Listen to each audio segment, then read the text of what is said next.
đây bên nhau serius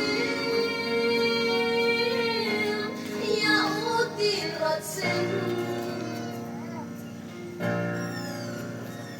uprat Valentina dupulong kuma bagi kun ki hajar kin lai thom na disha ya siap salya utur kut katma bajan dan riukan roy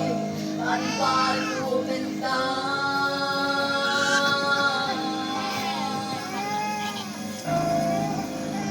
Shanu kirang gajir Shanu kirang pura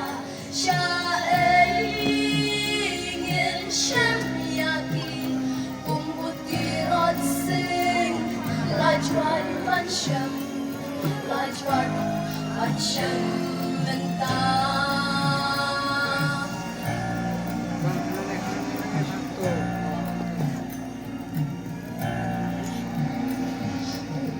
Valentina dupulong kuma bagi kun ki hajar kin lai thom na kisha ya tiap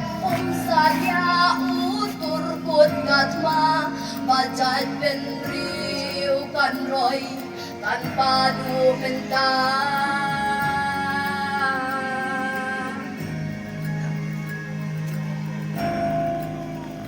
Shanu kirang gajir Shanu kirang pura ingin syam yakin kumputirot sing lajwan pansyam mentang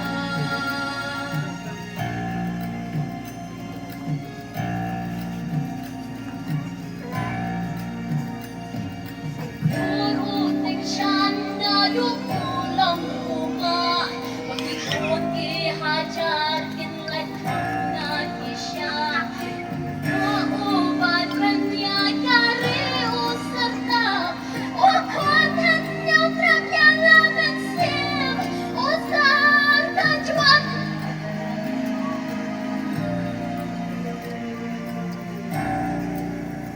Shanu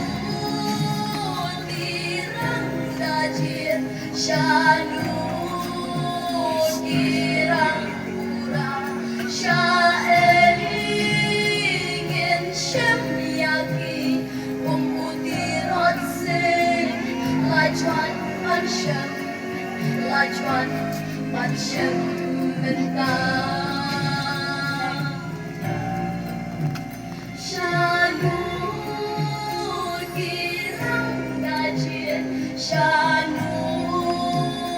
kirang pura ingin syam yakin kumputirot sing lajwan pansyam mentang kumputirot sing lajwan pansyam